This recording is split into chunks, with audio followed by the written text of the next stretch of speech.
So thank you very much, Mr. Chairman, Elizabeth, for handing over. And I'm going to address the next topic about optimizing post-ICU recovery, targeting ICU-acquired weakness and nutrition therapy in the window of opportunity. Here you see my disclosures. Now, I'd like to address a few topics in this presentation of 20 minutes or so. Why does ICU-acquired weakness matter for the long-term recovery of our ICU patients? When is the right time to optimize protein and energy delivery? And I will show you that recovery truly begins after ICU discharge, although we worked so many years on so many studies to improve nutritional care in ICU. Post-ICU nutrition, I think, is a key opportunity to transform the outcomes of our patients, although the amount of evidence or studies is very limited. So for that reason, we have to do more work in this field, and I come back to that later. Now, why does ICU-acquired weakness matter for our patients with respect to long-term recovery? Now, you've seen this slide, I think, 1 million times. It's work by Zanten from London, showing that ultrasound of the leg, the quadriceps muscles, shows a decline in muscle mass in the first 10 days of ICU stay. Especially those patients with multiple organ dysfunction show huge loss of muscle mass, and it can, well, go to up to 25% of the muscle mass of the quadriceps muscles. And that translates in a general patients to a muscle mass loss of 1 kilogram per day. So that's a lot. If you go to the gym and you want to have it back, it will take you a month or 6 weeks with a high protein diet and maybe 3 times per week to the gym. So that's a lot of work to get it back. So like Carla Prado is telling us, it's like a wildfire in a forest. You lose it immediately, and it takes a long time to regrow the forest. Now, how to diagnose ICU-acquired weakness? Well, the most simple way of doing this is to do the so-called MRC sum score. That's a way of testing the strength in arms and legs, and it adds up to a total of 60 points. And when it's below 48, we consider that to be ICU-acquired weakness, and maybe below 32, it's severe ICU-acquired weakness. Now, is that important or relevant? Yes, because the group from Leuven showed that those patients with an MRC sum score that is lower, for instance, than 36 or below 36, they have like a worse trajectory with respect to mortality. So ICU-acquired weakness is directly related to the final outcome of our patients. So can we prevent it to happen, or can we fight it? That's the question. Now, why do we lose the muscles in ICU? There are at least 3 main reasons for that. The first one is enhanced protein breakdown because of immobilization, disuse of the muscles. If you don't use the muscles, you will lose the muscles. The second one, and that's more than immobilization alone, is there is an inflammatory response in the muscles. So when you take a muscle biopsy, you will see inflammatory cells. There's some kind of myositis, probably to enhance the production of amino acids, maybe for the acute phase proteins. But when this is continuing and prolonged, you lose a lot of muscle mass. Now, the third factor important is the protein synthesis.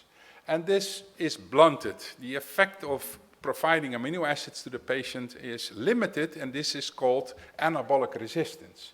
So in the context of the same amount of amino acids, the production of muscle protein will be reduced in ICU patients.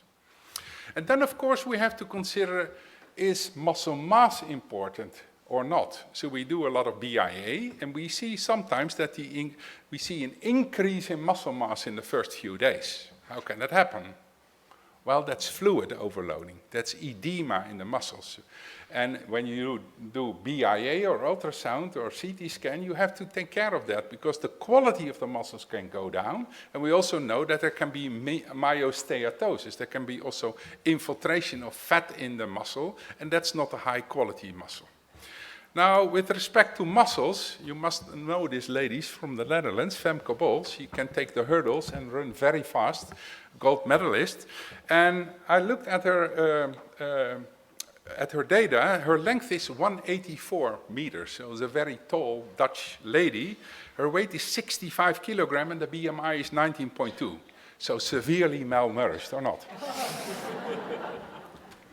So what about the muscle mass in this lady? Very limited muscle mass, but maybe the best muscles in the world because she always wins the gold medal. So it's not only mass, it's also function and the capacity of the muscles to produce ATP and to function. So we should not forget it's not only mass, and maybe you can focus on mass also in the recovery phase, but you could also produce muscles with a lot of fat infiltration, and that's not what you want good quality.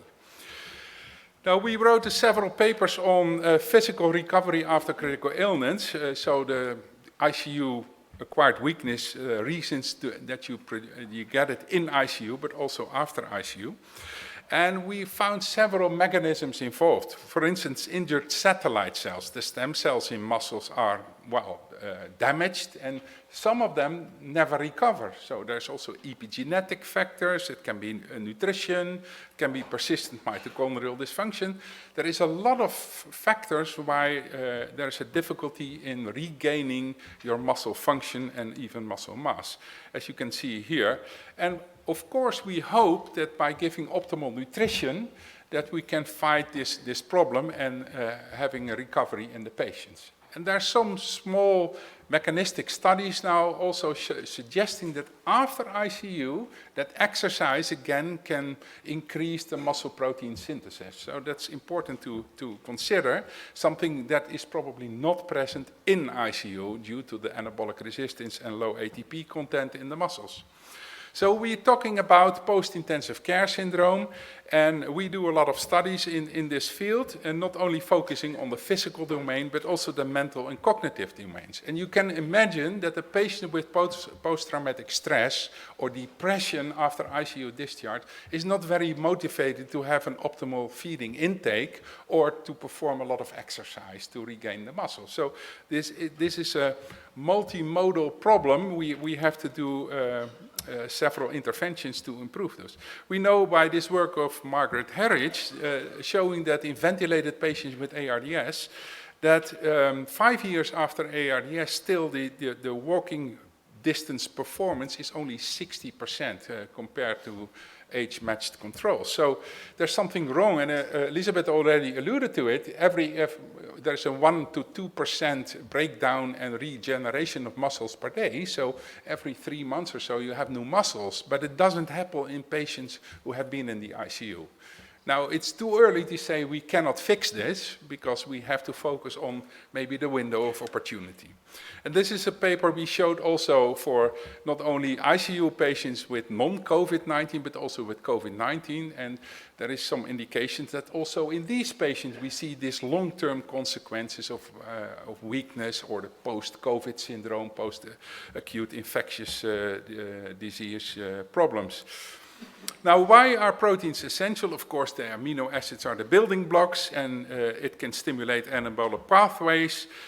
But, well, we've seen enhanced breakdown, reduced synthesis, so there is a problem in the ICU. And this is an elegant study by Leanne Chappell and Imre Kau from Australia, and they showed that in ICU patients on day 4, using labeled isotope of whole proteins, that the digestion and absorption of the amino acids is normal.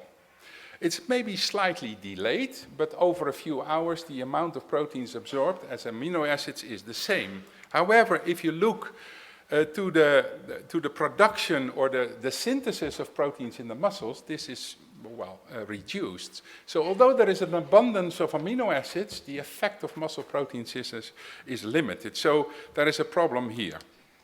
So we have new insights that, also based on the studies that Elisabeth already showed, that going very high in ICU is not helpful. It can be even harmful for patients with high SOFA scores, with AKI, maybe in female patients and so on.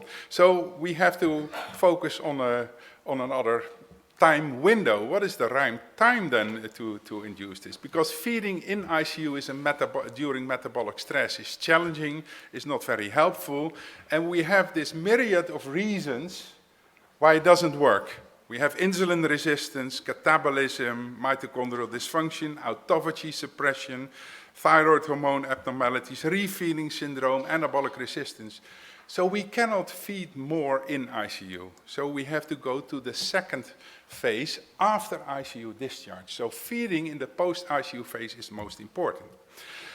Recovery truly begins after ICU discharge, but are we ready to support it? What's happened there? So I think there's the window of opportunity.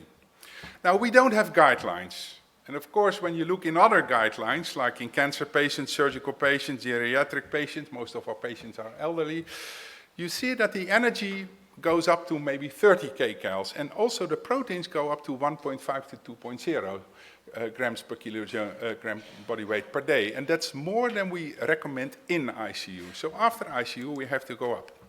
And already alluded to by the chairman, we have the Minnesota Starvation Project. These were healthy males that were starved to a BMI of 13, 14, and then were refed during 1 year with exercise. And the intake of those males was 2 to 2.5 grams per kilogram body weight per day and 4,000 to 4,500 kcals for a year. And if I ask my dietitians, they say this is impossible to achieve in normal eating elderly people. That will never be achieved. So we have to consider what to do. And there's so many reasons why feeding in the post-ICU phase doesn't work. Patient factors. Poor appetite, functional problems, dysphagia, depression, but also the hospital system is important. Now, what's happening in the general wards? This is work by Emma Ridley showing that in patients in general wards, if you only rely on oral nutritional intake, so normal hospital food, well, the energy intake is about 50%, but the protein intake is only 40% of the target, so a huge deficit. And when you combine with ONS or EN, the tube feeding, it's better. We also know from this study that the prescriptions in general wards are too low, around 70% of what it should be. And of course, a patient will never eat what you order or what you prescribe. It will always be slightly lower or markedly lower. So we performed this study, the Prospect 1 study, by one of my PhD candidates to look at the intake in post-ICU patients. And I'm very lucky. I work in some kind of hospital hotel service environment. We have a call center. You call to the call center and the food will be freshly prepared and sent to the room within 30 minutes. And you see on the menu list the green thumbs up. That are the high protein products. And then you go to the cashier of this call center and they calculate how many proteins and energy you have ordered. So we know exactly what has been ordered, but that's not the same as what has been eaten. And therefore we use digital food intake scoring lists, so you can estimate 25%, 50% of the intake. And then the computer will calculate exactly what is the intake of the patient with respect to energy and proteins. Now we tested whether the scoring of healthcare practitioners, dietitians, food assistants and nurses is okay. And we found the accuracy is very high. So it's less than 10% wrong, if you wish, compared with what we exactly measured in test meals. Here you see the test trays. We discarded parts of the food. We weighed all the food, so we knew exactly what was on the plate, and we tested it. But now the good news, we also tested patients and family. And we found they're as good as healthcare practitioners. So we can use co-creation with the families and the patients because they can help us to score their own intake, and maybe this also help them to consider that feeding is important, some kind of Hawthorne effect. Now, what were the results of the Prospect 1 study? Now, we made photographs, you see the cameras here, before and after the patient had eaten the meal, and we calculated exactly what was the intake per patient. And you see the cable and the lock, because after 1 week all the cameras were stolen. Yeah, so that was a problem. And sometimes you miss some elements of, like this is some kind of apple compote or so. We found it back in the refrigerator of the family at home, so it's not always eaten by the patient. Now, we found on average maybe an intake of 70%. So our hospital is maybe slightly better than other observational studies. However, we showed that the moment you take out the nasogastric feeding tube in the general ward, the intake of energy and proteins is catastrophic. It drops the next day by 50% for proteins and 45% for energy. So the nasogastric feeding tubes are removed too early. So we thought about it, can we transform this performance? What can we do? So we designed a new protocol, and we tested this protocol in the Prospect 2 study. We had a poster on that, and it will be published very soon. It's now under review. And we wanted to measure the primary outcome, the daily energy and protein adequacy of this new protocol in the first 14 days after ICU discharge. And we measured also physical function, length of stay, and other clinical endpoints.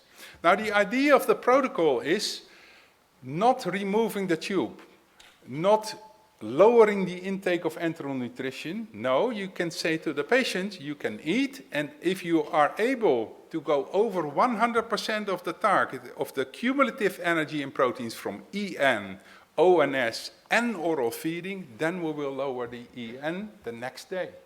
So it's another way of thinking, only go down when there is proven intake and not wishful intake. That's what we do mainly.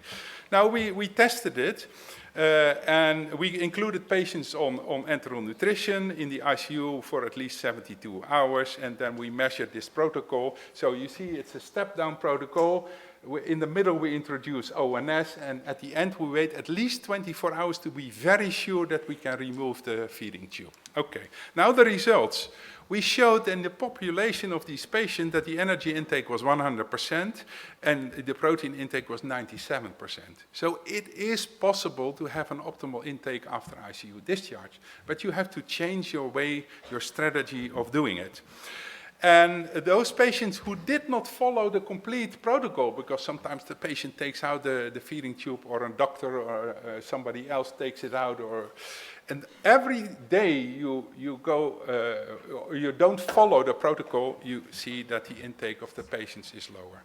So it's important to follow this, and on average the intake of tube feeding was about 5 to 6 days longer than in the Prospect 1. So patients need time. In the Prospect 1, we saw that when you take out the nasogastric feeding tube, it takes a week before the patients go back to the optimum. So that's important. Now, for this reason that we think that post-ICU nutrition is very important, Professor De Waele, she is the chair of this group, and I have the honor to be the vice chair. We started a new initiative. It's called the Global Research Initiative on Post-ICU Nutrition. So we have convened like a group of international experts with expertise and publications in this field.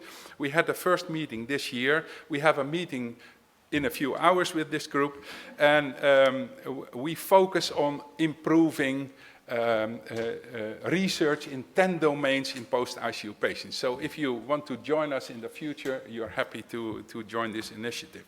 I've showed you that persistent catabolic response in ICU patients is likely not very helpful to increase the feeding. It can be riskful, it can be harmful. So the window of opportunity to increase your feeding intake, both for energy and proteins, is after ICU discharge. However, the performance there is very poor. So we have to learn how to do it. In ICU, you have anabolic resistance, all kind of problems, immobilization. After ICU, you can start exercising and combining with nutritional intervention. And we have shown you that an individually tailored stepwise nutrition protocol implemented after ICU discharge is able to achieve a very high adequacy of energy and protein intake in the first 14 days after ICU discharge. It comes with the price, more EN, more ONS, but maybe that's good for the patient for their final recovery. So I think post-ICU nutrition therapy is most likely the window of opportunity, and we have to do more work in this field. With that, I'd like to conclude, and thank you for your attention.